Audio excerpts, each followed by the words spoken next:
All right. Good evening, everyone. Welcome back to Live After Hours with Alex and Anthony. Thank you for joining us once again, hopefully. Tonight, we're going to be talking about lead funnels, so I'm really excited about that, but even more excited about something. So I got my computer back. Yes, you might be able to tell Finally. from the good connection and the good audio quality and the generally me not freezing every 3 seconds. So it's back. I'm really excited Microphone about that. actually working. Always good. Microphone works, like earpiece works, like I mean everything. HD camera, the whole nine. My monitors. I'm a happy camper to have it all back, but I'm even happier because we get to display now a better show. We don't have to worry about cutting in and out or have any issues like that. So I'm definitely excited. So tonight we're going to be talking about lead funnels, as I mentioned, and kind of the concept around that is the notion that you can automate leads in and nurture them in certain ways to turn them into clients. And we're going to be talking a little bit about that. As always, I'm Alex Camilio from Agent Inner Circle. With us, as always, is Anthony Mann, CEO and founder of AM Open House, as well as a real estate agent at Broker, actually. So do you want to kind of jump us into lead funnels and why you want to talk about this tonight? Yeah, absolutely. So I don't know if everybody out there knows what a lead funnel is. I'm sure everybody's heard of funnels and lead funnels quite extensively.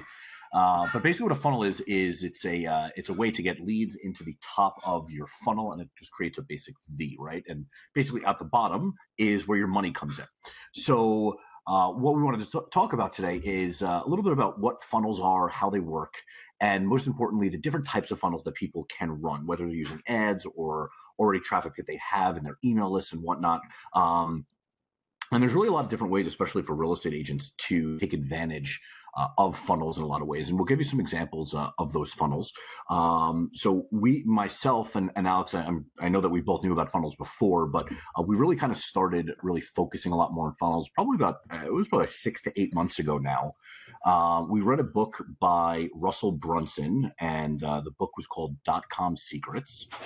And basically what this book does is it's this guy, and he created this company called ClickFunnels. And basically what it does is it allows the average person to be able to go ahead and create a funnel for their business. And it really doesn't matter what type of business you're in.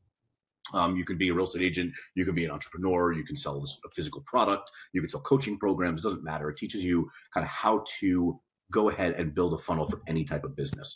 And recently, he actually just came out with another book, the second iteration of that, called Expert Secrets. I've already ordered a couple copies. We're probably going to be giving some away actually on this live show in a couple weeks. But unfortunately, I haven't received them yet. They're like a 2-3 week back order. We're waiting on so many books right now. I know, it's like crazy. I'm still waiting on like 5 copies of Seth Price's book. Actually, you know what I did get in? I did get in 3 copies of Katie Lance's book. I haven't opened it yet, but we're going to be giving a couple of those away as well.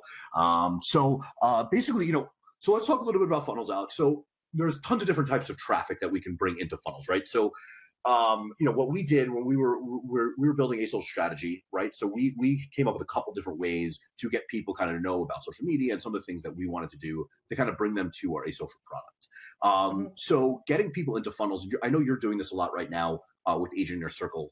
That's kind of your bait machine right now. So let's talk a little bit about what you guys are doing over there and what kind of bait you guys are using to get people into the top of the funnel and how you're kind of spitting them out the bottom.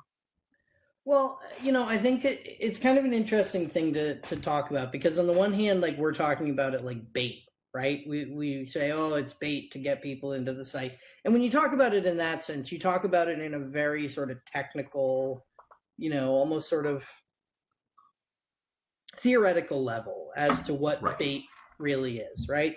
But when you come down to it, what bait really comes down to is you need to offer something of value to the audience that you're giving value to. So really you need to figure out who your audience is, what sort of things they're interested in, and then basically give stuff away. As interesting Right. as it is, you're basically just saying, here's free stuff, free valuable content. And oh, by the way, if you might be interested in buying some of these other things, you can do that. With our audience, I was actually talking to somebody earlier today about that, about what sort of our audience and our demographic tends to like. And from what we've found, it really is, I guess the best way to put it is this. You can write a great article about, say, how to do something, let's use, the example I used earlier today was how to write a sales letter, right? Okay. You can write a great article about the whole theory about how to write a sales letter, what to do, what it should say. I mean, I have a book sitting next to me on it, right? Right. But when it really comes down to it, what our audience wants to see is they want to see that article, but then they also want to see 2 or 3 examples Right. of what that sales letter looks like. And I think that's kind of a differentiator, at least for us, in terms of what we provide, but I think also what kind of people are looking for now. I mean, I know I sort of thought about it in the same realm, and I know you and I have even talked about this with like coding, right? Like, I hate developer portals that just sort of like give me the theory of the foo bar of Right. how of how the different pieces of it may work sort of in theory. I would rather they just give me one like code set implementation and Right. give me an example and then say, okay, well, there are all these other variations over here, but here's at least your like working base, your example copy and template to sort of kind of work off of. It's so much easier to implement things when you have that, at least, especially within coding. I think it's sort of the same thing with our audiences is you don't just want to teach them how, you also kind of want to give them, some takeaways, some real tangible Right. things. And kind of in return for that takeaway, they're getting it for free, right? They're not paying for it, right? But they are in a way giving something up, right? So they're giving up an email address, they're giving up a phone number, they're giving up their name, they're giving up something that's actually of value to the company long term, even though they're getting the information that they want today. If you really think about it though, the value that they're giving up goes beyond that. Because like and you're right, everything you mentioned there is absolutely right. Like they're giving you their email, the ability to contact them, they're, giving you some information there, right? But Right. even further, if they're downloading an article about a sales letter, well, shit, they're in sales. Right. Right? They just told you something about themselves and the information that they're looking for. Right. Simply by interacting with that. And I think that's probably the most valuable information that you can glean from bringing people in like that is not just, hey, what's your email, but, why did you give me your email kind of a thing. Right, and that you could even draw further on that, right? And saying, when I think Facebook with their advertising platform and their lookalike audience, I think you only need to have, I think it's a minimum of 30 email addresses, but they recommend putting a couple hundred in. So if you could get a couple hundred people to download, like in your example, a sales letter, and then upload that into a Facebook audience, you can create a lookalike audience who are like those people, and you can go from having a list of 200 or 300 people to advertise to, bring that out to 100,000, a million, whatever it might be, and really expand the people that you're advertising in front of. And chances are, Facebook obviously has more information about us than anything. So chances are Facebook is going to do a really good job of saying these people would also be really interested in the information that you're giving out. And I think it's a really important piece of the puzzle for when anybody's building a funnel. The top of the funnel, while it's not quote unquote, where you're making any money today, it's something that down the road, if you can get a lot of the right people in there, eventually they do become sales at the end of the day. Right. Absolutely. So, and again, we're looking at it from, obviously the business perspective of it. But when it comes to, even each individual type of business, real estate agent, right? They're bringing buyers into the top of the funnel. They're bringing sellers into the top of the funnel, and eventually they're looking to get them out of the bottom of the funnel. And for buyers, it could be that first time buyer report, or 10 things to look out for when purchasing your first home, or 10 things to look out for when you're selling your first home. And there's endless amounts of quote unquote bait, as we call it, that someone might be interested in today, but might not be ready to sell or buy a house for 2 years, 5 years, whatever it is. And then on the marketing side of that, funnels, they go so deep into from the very top and then trying to get them down into your highest priced offer, right? So we were kind of talking about earlier, and this was a couple episodes ago, about bringing the, almost bridging the gap, right, for agents, bridging that gap from when they get the lead from Zillow, Realtor.com, or any of the lead sources out there, right, and having this kind of middle piece that would then take those leads, kind of nurture them for the person, and then when that person's ready to actually be a lead, go out and see houses or sell their house, whatever it may be, that's when they get delivered to the agent, right? So, building funnels in a way it's kind of mimicking that, right? It's a way to kind of see how that may work in the grand scheme of things. Sure. So, I was thinking about that topic today, and I know we briefly discussed it, but it's really interesting to think that there is definitely, or at least I want to believe that there's a way to make that happen for agents, right? To be able to capture the leads in. Yeah, and I think, so I'll just pause for a second there. I think where this kind of came from, before we get into sort of the solution side of it, is, I think you and I are pretty good at addressing the problem, meaning we both will go and think about it and go, okay, well, what's the problem really, and see if we can then solve that. And people can correct me if I'm wrong here, and by all means comment, share, whatever. And tell us that we're wrong here. But it seems like from paying attention to Lab Coat Agents and the Agent Inner Circle page and all those sorts of things out there, I see this common thread of people. There's a whole set of people that will hate on Zillow because they get these leads and the leads don't do anything for them, right? And then there's a whole group of people who love Zillow, but even when you really talk to those people, it seems to me like, and correct me if I'm wrong, but seems to me like a lot of them sort of say, well, yes, you might get some leads that aren't so great, but if you work all of the leads, the percentage that end up paying off more than pay for the advertising dollars that you end up putting in, right? Right. But nobody seems to be coming back and saying, well, yes, all of those leads that are coming through are fantastic. Like every lead, 9 out of 10 leads that I get from, say, a Zillow or Realtor.com or Trulia or whoever, 9 out of 10 of them are great. Most people are saying no, 2, maybe 3 out of 10 are great, and the rest we're saying like a 2-3% total are turning into quality leads, which is really just a tiny number. If you think for every 100 leads someone gets in from Zillow, they're actually communicating with 2 or 3 of them, and that's after the full 100 phone calls have been made, and you want to believe that's happened 2-3 times before that person has given up on that lead, right? So that's really a lot of extra legwork for an agent that has 1,000 other things that they can be doing at any given time. Right, absolutely. And so we started thinking about lead funnels earlier, in a couple episodes ago.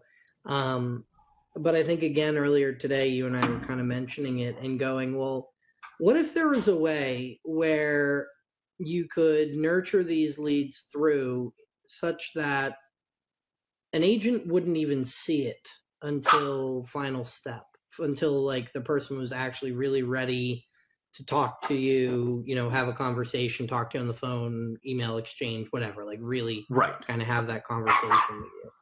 Sorry, my dog is going crazy. He ran out and he's barking at the air. That sounds about right. That sounds about right. Cute. Okay, he's got it again. Yeah. All 3 pounds of him. I know.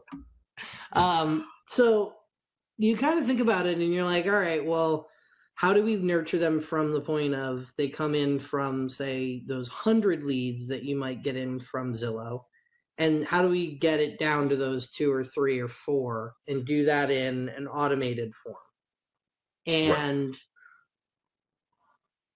we were sort of strategizing and thinking that, a lot of the products out there right now are these sort of, we'll give you a platform where you can set up your own system to do all of this follow-up and automation and so on, right? Right. But who does? I mean, we're... Right. Well, that's the biggest issue, I think, with all these systems, right? Like, so there's, I don't know, I'm integrated with 25 CRMs right now, right? And there's probably 100 more that I'm not integrated with it, right? And they all have different features. They all look totally different. And an agent goes in and it becomes a lesser of two evil situation, right? They're like, okay, I should have started with a better CRM, or there's a better one out there, but I'm not about to set up everything I set up on this one on a whole different CRM. It's got to be completely worth it for them. And even when they do that, they're talking about spending, 50 to 100 hours realistically resetting up all their drip campaigns for emails and for text messaging, and do all these things that become so incredibly difficult for an agent to move from one platform to the other. And because of that, we're seeing that it becomes more of a numbers game for the agent, right? They're just like, well, I just want more leads because I know that every 100 leads I get, I close 1 or 2 deals out of, right? But I think that we were both discussing kind of what if it wasn't like that? What if there was a way to automate so much of this process that you didn't eliminate the CRM, because it's not essentially what you would be doing, but when that person went into your CRM, they were ready, willing, able buyer or seller at that moment, right? So for every, let's say 4 leads or 5 leads, you got 3 or 4 deals out of, and you just knew, okay, I don't expect to get a lead or 5 leads a day, but when I get a lead, I'm going to get on it right this second because I know that there's actual money there. Right. It's not like it presets them up for the sale or the buy or whatever it is, but it's more like there's no such thing as a cold lead coming into your system. By the time they're really getting dropped into your lap, it's almost like you should be expecting a phone call, an email, a text message from them as the first point of contact, of them being like, I'd love to see a home. And you should be sitting there being like, thinking, all right, I need to look at the last 12 messages the automated system sent to make sure we're in the right thread, and then respond to that person, kind of a thing. So, no more cold leads, I think, is the sort of the ideal, the goal. Yeah, and it would be interesting to kind of see that put together. Right, because I think from the tech side of it, it wouldn't be that difficult to get the integrations, right? Because Realtor, Zillow, Trulia, you can integrate with all those companies, and even the smaller lead companies that are out there, you can integrate with all of them, right? You can even take Facebook leads out through Zapier. You could do tons of stuff with it. But what would be really interesting is developing the correct marketing plan for those buyers or sellers, right? Like how many emails are going out, how many text messages are going out, what's being said, and at one point does that person actually need to get in touch with an agent, and what's the right point for them to get, like, do they just want to be put on a list of homes, or is this system already incorporated with the list of homes that they're getting the email every day or in real time when a new home that meets that criteria? It'd be really interesting to kind of see how something like this would be put together. So I just kind of had an idea that merges our AI concept into this. Okay. So if you built this in an intelligent form, you would build a bunch of different sets of funnel chains. Okay. You know what I'm saying? So like, someone comes into the system, funnel chain 1 is maybe a text funnel where it's texting them back and forth. And then funnel chain 2 is like an email soap opera sequence funnel where they're like getting, that sort of a thing. And then maybe funnel 3 is like long form paper, like newsletter or letter that gets sent to them or whatever it is, right? Right. And like the handwritten card or the postcard. Handwritten card, right, exactly. And you build a handful of those, of like different sort of setup funnel systems for each. And then this is where the AI part fills in. So when the person comes in, you use something like we were using Nimble for it, but you could use something else where immediately from that person's email address and say phone number, you're getting their social media accounts, Facebook, age group, et cetera, et cetera, et cetera. Right?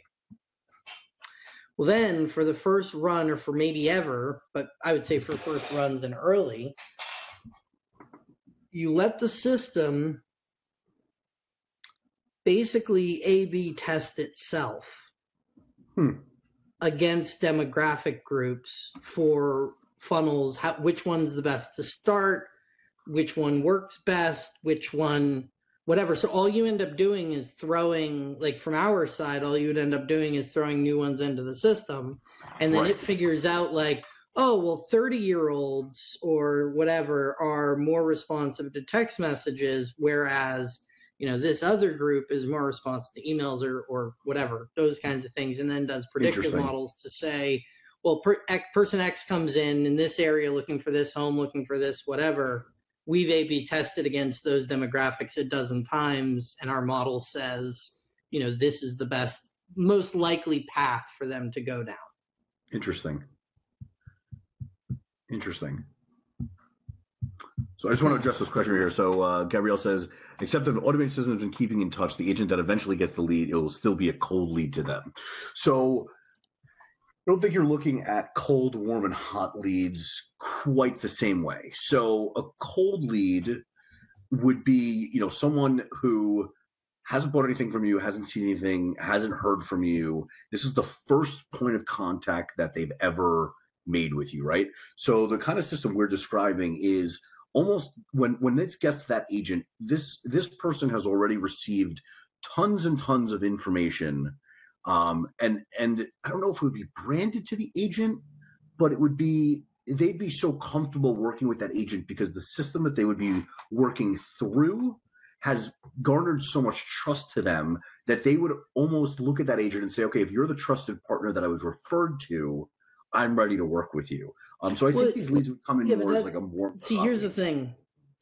And I think you're right there, but I think it goes a step further than that. The way I see something like this is person comes into the funnel without agent. Let's say Gabrielle is the agent, right? And Gabrielle is a broker. I don't know if I think I mentioned me and Gabrielle working together at Lone Wolf.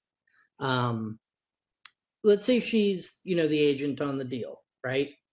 And a lead comes into the system that's, we're theorizing here.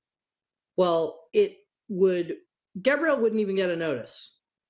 Not until that person is ready to call you, email you, do something sort of with you. The system itself starts sending out emails that are pre-done emails that talk about, Gabrielle and Gabrielle's story and why you'd want to work with her and the whole soap opera sequence thing that we're talking about. So by the time the person is ready to talk to you, you might not necessarily know a ton about who they are, but they know you and they know you pretty well. And they feel comfortable with you. And we saw that work even with Asocial Strategy. When you did the soap opera sequence, we'd have people like IMing our page like they were friends with you. And you're sitting there like, I mean, it's great. I love that we were able to do that, but you were able to build up that level of trust without you even thinking about it. And we're talking about throwing those emails past thousands of people. Now, sometimes you have to go back and say like, okay, well, what did my automated system say to this person? So I have that backstory and I know who they are and those sort of things. So I'm not missing out on that communication. But there's certainly, I think, a lot that the systems can do for you. And I think that's, I agree. I agree. And I think it would be interesting, it's almost like, and this doesn't just apply to real estate, right? This is cutting out a little there. Oh, sorry. And I said this doesn't necessarily only apply to real estate. This really goes, to any business. It's almost, a business in a box kind of technique where, there's proven systems, proven things that work in business in general. And if we can apply this, or someone can apply this really well in real estate, it can make a huge difference in the way agents, buyers, and sellers communicate, and a huge difference in the way they work. Like we were talking the other day, another episode, I don't remember which one it was, about how these teams are kind of taking, the 93-7 deal, right? 93% of the agents are doing 7% of the business. So it almost takes even more away from the agent, because right now, I think a lot of the agents in the business are working a lot of these leads, right? They're just calling and emailing and texting and doing all this stuff, right? Mm-hmm. And if that can actually be automated, it allows these teams not only to grow more, but the agents that adopt the technology quick to actually become one of those 7% doing 93% of the business, right? Because they're no longer wasting their time. If they're paying for leads on Zillow, Trulia, Realtor, wherever they're getting them from, the system is going to allow them to compete with the big boys, right? With the guys who have the 10, 15, 20 person team, because they know when they get a phone call or an email that that is a lead that's ready to make a move now. They've been nurtured. They're in that space where they're actually ready to make a move and to go out and see houses or sell their house right now. Mm-hmm. Absolutely. And the thing is, the interesting part of that is if you got the tough part with, say, Zillow or Realtor.com or whatever kind of leads is because they're throwing, say, 100 at you, and maybe some aren't great or some aren't whatever. A lot of people don't really end up ever doing the ROI numbers for Right. themselves. I mean, even people I know that track things out the wazoo still don't really, they kind of have rough numbers, but they still don't really, at the end of the day, go, okay, well, I closed this many deals and this many leads and this many so on. I really work those numbers back, what they're paying per lead. I think if you were able to boil it down to something like this, where it's, you're getting people that are the hot cream of the crop type of the group, it would be a lot easier to figure out your return on investment numbers. And the moment you can do that, you can just cash machine it. Mm-hmm. Just turn on the spout a little bit more. Turn on the spout a little bit more. If you need another deal this month, you just pay more for ads, and the rough return time on, when they spit out. So we're making it obviously sound really simple here. It's like, hey, you make an email sequence, you make a text message sequence, and that's fine. We'll just give you the hot leads, right? Right. It sound really simple. It's the 42 ways to sell a home, right? It's the easy 42-step process to selling your home. Everybody can do it. Yeah. But here's the real part of it, right? Like this can be done, right? It's a time consuming process. But realistically, this is something that can be done. We can't be the first person to say, hey, if we can do this, that would be great.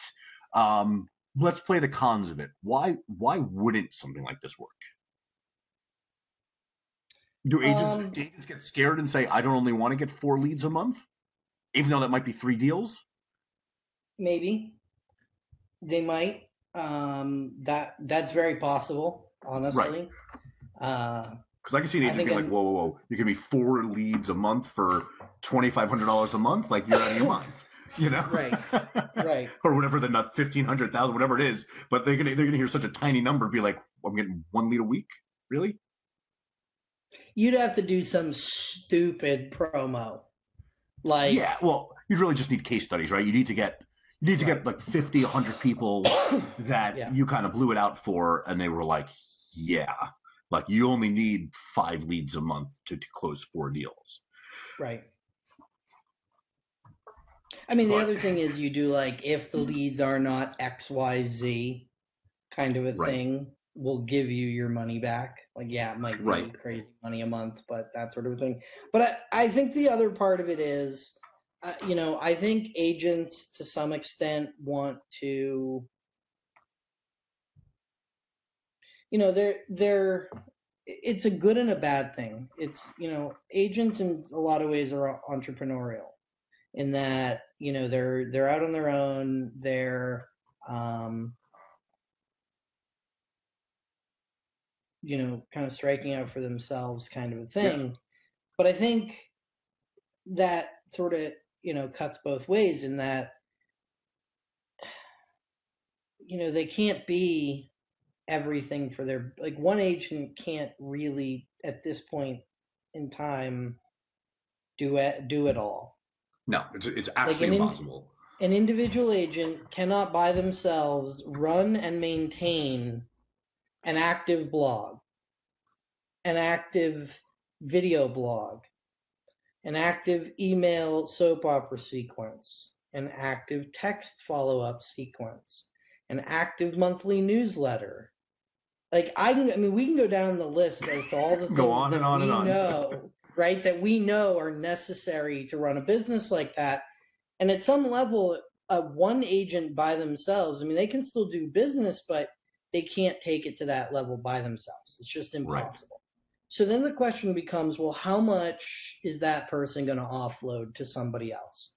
And I Right. think for some agents, they're happy to just offload everything. But I think a lot of agents feel like, for some reason they know better. And like, they don't want text 3 to say exactly this. They want text 3 to say this other thing. Or they want text Right. 4 to say this extra word or instead of that. When you look at them and you go, first of all, will that make a difference at the end of the day? No, not whatsoever. But beyond that, it's like, you've had people who are very skilled at what they do creating this material. This material has been A/B tested 1,000 million, whatever number of times, and shows us statistically that this is a better way to do it. Right. But I'll still know agents who will say, well, I don't care that it's successful 85% of the time. It should still, that text should still be different. You go, Right. huh? You want to pull your hair out. Did you? Yeah. Right. Did you hear the number? I said 85. Right. So I don't know. I'm kind of in that spot where I think, I think it's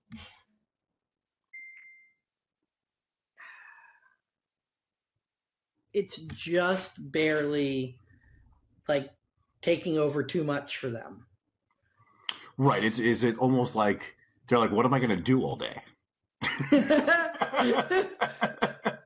Like, what am I going to do today? And I laugh and I say that because, I talk to agents all the time, so do you, and all you hear is, I wish I had some more time, right? Like, oh, I'm putting in Right. 75 hours this week. I wish I had more time. And I almost feel like if someone developed a company and gave them all their time back, they'd be like, no, I need to do stuff. That's too much time.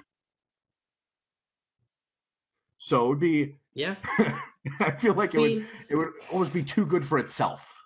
Right? Agents would be doing showings, open houses, contract negotiations, transaction management, Right. consulting, obligations that go along with the deal, and creating content, Right. video, written or whatever content pieces. Well, but it's in funny. reality, we could obviously, even do that as part of the bait stuff. I was just going to say, so like, even using a company like Agent Inner Circle, right? So much content, so much stuff that could be sent out, and utilized by agents for their buyers, for their sellers, and that kind of stuff. It's almost like you'd automate everything really, except for where it has to be personal for that agent, the video blog part of it, the actual blog, if they want to have one. I don't even, I don't really know too many people that maintain an actual blog anymore. You see more of the people posting on their business page or posting on the business page as a video, or maintaining a video blog because it's easy. You hop on camera for a minute or two, you post it, you're done. You're not writing for 3 hours, editing, doing the whole thing. Right. Just makes their life a lot easier. And again, it comes down to the time, right? Like, agents don't have 2-3 hours in a day to sit down and do that, but every agent could find 3 to 5 minutes to say, okay, I'll make a quick video here.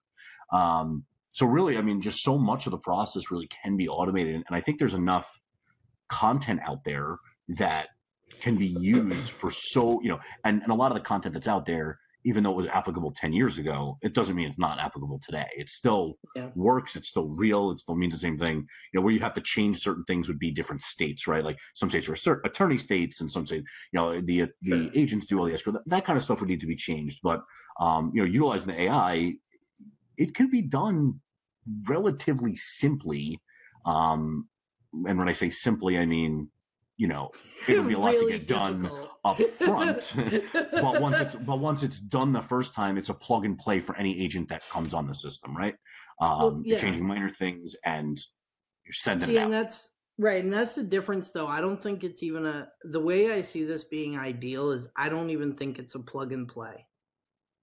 Like, I don't even see this as being like an admin panel where you log in and do anything other than update your name and location, kind of right. thing. Like, it would almost be the sign-on process, the onboarding process would be like, listen, these are the things we need from you to get this going. one time, and that's it. One time, and we become a middleware. Right. Like we're not the whole platform, this whole thing that we're sort of theorizing here is not. We're not talking about a CRM. That's the thing. Everybody will try to get back into is like, well, can I manage this and can I do that and can I? Right. No, no, you can't manage anything. It's right, and I think it's almost like an IFTTT or a Nimble or one of those where, all you do is feed it in and it does its magic and spits it back out for you. Right. You don't get to see the magic. It does all the work. Right. It does all the work. The system will let you know when you need to get involved. Right, exactly. And that way I think it's kind of nice because agents will never feel like you burned leads for them. Right. Right, even though the system might technically burn leads. Like there's a possibility that a small percentage of people fall off who wouldn't have otherwise, and it, doesn't nurture leads the way it should. My guess is something, if done well, would, mathematically do a good job of it. Right, you would think it would do a better job because there's no human error involved. Right, and they would actually get 7 or 8 emails instead of 2, right. And they'd actually get 25, daily emails and newsletters and all these things because it's sort of guaranteed. Right. Yeah, I would just see it as a middleware. It's not even like you'd see your leads from Zillow or Realtor.com. It would just be connected in, and that would be it. You'd be like, here, use the API key, or give us your API key from Zillow or wherever you're getting it from, and that's it. The system takes over. And again, we'll let you know when it's time to see it, or we'll let you know when it's time for you to do something. Right, almost like the chatbot system. Like, the chatbot things that we talked about where, there comes a point in time where the chatbot notifies you, and it's like, hey, it's time for a human. It's time for a human to take over. Right. Like the chatbot's done as much as it can. It's sort of the same thing. It's like you don't even think about it dealing with people until all of a sudden the chatbot says to you, like, "Hey, time to jump in." It's something I can't handle here. Right. Something I can't handle here. Time for you to get involved. So Gabrielle's asking, so who writes the content? So we wouldn't be doing, or the idea I think we have here isn't actually anything to do with your daily video content or daily blog content or that kind of stuff, right? This is tried, tested, proven, kind of newsletters with NPL or neuro-linguistic programming. NLP, a little dyslexia there. A little bit, but I couldn't say the word either. I would like, but the whole idea behind the sales letters and the newsletters and all that stuff would just be to provide basic information to people until they were ready to really do their search, right? And let's be honest, if someone is searching on Zillow and they request a home showing from you, right? They don't want to be added to your drip list, right? They're already on Zillow or they're already on Realtor.com when they contact you. They're already searching for properties. They don't need your help. They have the search capability and the save my type of property and that all that kind of stuff, right? That's already being done by Realtor, by Zillow, by Trulia, by all these companies out there. So it's not that kind of value add for them because they're already getting that value from somewhere. Where this is strictly nurturing the lead, making sure that you're the person that they want to go with. And then once they make the decision and say, hey, I'm ready to do it, then boom, the system's going to say to you, okay, it's time. Gabrielle wants to look at a house this week, or, Gabrielle requested more information about a house now, or she wants to talk to you, or she wants to speak with you, or whatever it might be. So it really becomes that the agent really doesn't have to get involved until they've been nurtured, they know you, and you're ready to actually deal with that person in person. Yeah, I mean, the content is kind of broken into 2 pieces, right? The first set of content we talked about is the bait, right? The funnel items, but we don't really need bait. Like we're talking about Realtor.com, we're talking about Zillow, we're talking about getting leads from just paid leads, other sources of people who may be interested in properties somewhere, coming into the system that way. And the idea behind the system would kind of be like it's like a one-stop deal where it would be able to accept leads in from any source that you wanted to put into it. We're using the Zillow Realtor.com Trulia just because most people know that. But this can be from your personal website, can feed visitors in if that's where your MLS, you're getting clients from. Right. It could be from anywhere. Exactly. Anywhere. It's wherever leads are already, you're already paying for leads. The whole idea of this is to take leads from something that's, a cold lead or a mediocre lead and nurture them the whole way to being a hot lead without you ever hearing their name or worrying about them or having any sort of thought about that. And just can we do that? Is there a way to automate that process? Now, with the whole thing about sort of what we were mentioning with the content in the actual letters, right? Like the soap opera sequences, Right. all of that sort of stuff. Some of that might need to come from the agent, or we might need to ask some very targeted questions in the sign up process, kind of a thing. Yeah, I if we were think that ever to would do be that. on the onboarding kind of part of it. It's, we need to know your story. Right. Those first 5 to 7 emails for that soap opera series are all about getting to know you, why you're here, how you got here, and really developing that attractive character, right? Sure. And without that, they don't care about anything else you have to say if you don't define that properly. You're absolutely right. I think there are two ways to kind of go about it. One of which is we, with Service for Life, with one of our Agent Inner Circle products, we write a 4+ page newsletter every month that then 1,000+ of our agents' clients syndicate out and use, right? Interesting. So we write content that can be used over and over and over again by lots of agents in lots of different ways. And in fact, if you go through Agent Inner Circle, some of the things I've shown you are those like template sales letters and things like that. If you notice, there's not a ton of like individual agent story in a lot of those templates, but they all still work. I mean, they're all still incredible sales letters, or ad copy or whatever of things that work significantly. So part of me wonders how much of that we could sort of take out of an agent's hand, and say like, our master NLP copywriters are doing this because they have years, 30+ years of experience in writing stuff that gets people to respond. Why are you as an agent going to worry about writing a 20-part email series when you have no idea how to write a 20-part email series? Right.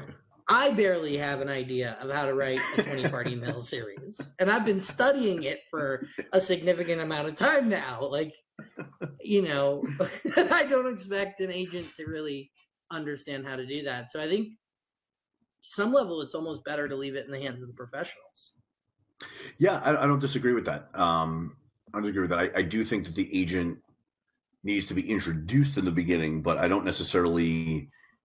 I may agree with you in the fact that it doesn't necessarily matter after they've been introduced, after it's I'm blah, blah, blah from ABC company, that the buyer or seller really cares anymore. It's always signed by the agent, and that's kind of it. I think you're right. Keeping the sales letters as just that, sales letters, may make the most sense. And so let me ask you this. So who does this, right? Who's the person or the company that does this? Like, who makes it happen? Because I'd like to say I have tons of extra time right now and we should start building it tomorrow. But I just think we both know that that's not entirely realistic. But like, do you see one of these big companies seeing this? And I can't imagine we're the first person to think of something like this. Like, why do you think it hasn't been done?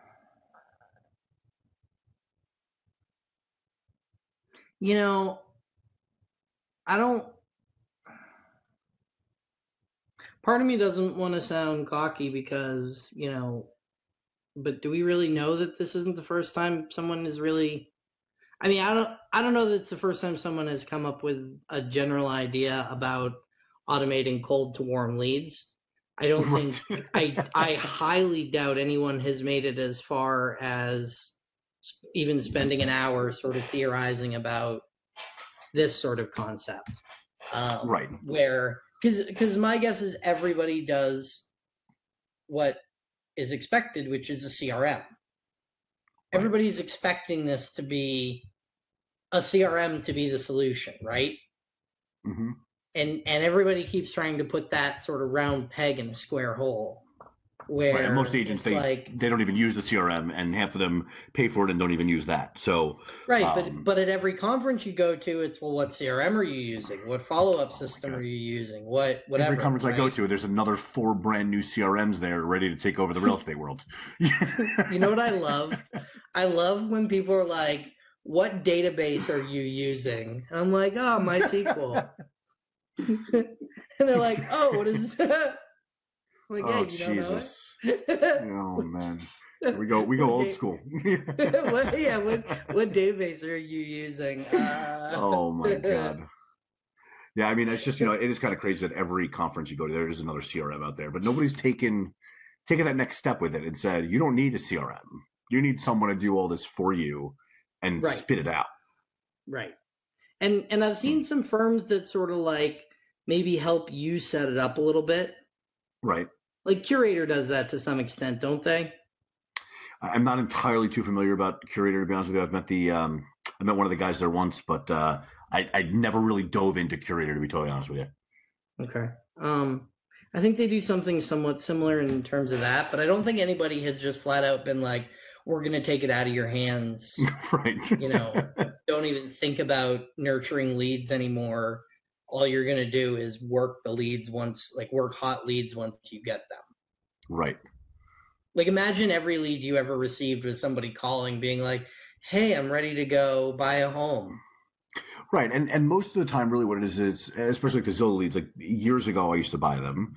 And, well, it is, it's me and 3 other agents. And I remember like calling, they're like, oh, you're the 3rd person to call me. I'm like, I got the lead 14 seconds ago. What do you mean I'm the 3rd person to call? And you're just like, as an agent, it's almost deflating. It's like, oh, Jesus. Now, not only am I competing with every other agent in the market, but now I'm competing with 3 people or 4 people who have your phone number, your email address, and the property you're looking for. And so, if you could take all that away and just have the agent focus on showing and selling and listing, and Right. obviously after getting into a contract, the other 100 things that have to be done in every property, if that could Right. be the agent focus versus worrying about making sure they're following up, make sure you do all these things that a CRM tells them to do. The CRM's great, but listen, if I get 50 alerts in my CRM as an agent, that doesn't mean I'm going to do all 50 today. I see them, but I might not get to them all because I have other things going on. Mm-hmm. So it's interesting. Yeah, I mean, imagine this, though. I think about it like perfect world scenario on the other side, where imagine, say, 100 Zillow leads come in, and normally you would like text every one of them. And then if they didn't get back to you, you'd follow up with an email. And then if they didn't get back to you, you'd whatever. And there's that like nurturing sequence that you have. Imagine if you didn't do any of it. And there was no deflating, I called you 14 seconds after I got that lead. Right. Right? All it was is a system churning behind the scenes, sending that person a text message, sending them whatever until all of a sudden it's time to really talk and interact with them, where they're really like ready. it could even like the video message. Jesse just came out with a new piece to his to call action. They're sending video messages now, so you could have like one of these pre-recorded, like, hey, just got your lead on, it's Anthony, man, just got your lead on Zillow, just wanted to shoot you a quick text, let you know I'm running into a meeting, please text me back and let me know you have any questions, right? And like that's like, that makes the difference, right? And having agents do something like that on the onboarding, or even like, hey, listen, this is a piece we're launching, this is exactly what I need you to say in a video in 3 different things, right? I'm one for Realtor, one for Zillow, one for Trulio, one for your website, whatever it is, whatever they're getting leads in. And then boom, like you're the standout. You're not just calling, you're sending a video message to this person. Like, oh, look how cool this is. Exactly. Yeah. I mean, I think the possibility with this is ridiculous, but it does honestly make me nervous that agents might look at it and say, I can't only get 4 leads a month. I don't know what else I'm going to do all month. You're cutting out again. Oh, so I was saying that they're going to get 4 leads and not know what to do with themselves. Yeah, I can't. I don't know if they're going to accept that. If it was 10 leads a month, right? Like 2.5 a week. You're going to be like, okay, what about the other 4 days? Right, no, I get that, but in reality, the number of quality leads doesn't change. Oh, no, They're of just course not, right? They're not. They're just not not wasting using time. wasted time. Right. The time they're using is literally the best possible spent time ever. Right. When they pick up the phone or they send an email, whatever it is, and they're actually doing it themselves, they're doing it for a real reason now. Yeah, right, answering a question, setting up an actual scheduled meeting, whatever. Right.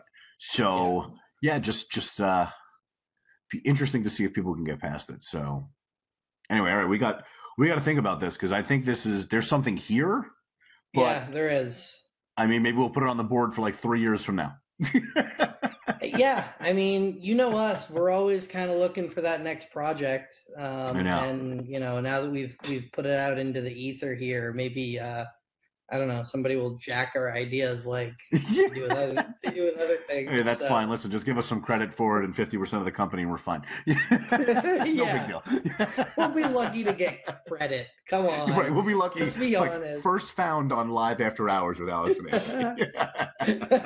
I'm lucky to get credit when people steal my slide decks. Let's be straight up about that. I'm lucky to get like a byline when I do the graphics. So awesome. Well, on that note, I think we're gonna end it for tonight. Definitely an awesome idea. I think it's something for us to kind of think about some more and maybe talk about more. I think it's a really interesting conversation, because it gets into, well, what's the best funnel? What's the best way to nurture and convert? What are the variables to tell us which ones are best? And then how do we do that? So I think, I definitely think it provides some interesting conversation for some of these going forward. So that should be pretty cool. Yeah, I agree, man. Always a pleasure. I'll talk tomorrow. Real quick on the housekeeping. We mentioned last time we have our new website up, liveafterhours.com. Subscribe to the podcast on iTunes or Google Music. Sign up for the newsletter. We'll let you know anytime we are going live. And if you have any questions, shoot us a message on the page. Our bot is in development. We're getting there. This is a hobby for us. So yeah. When I say in development, it doesn't say anything right now. So inside the next 365 days, we'll have it say something back. A little asterisk that says maybe that. All right, Alex. I'll talk to you soon, man.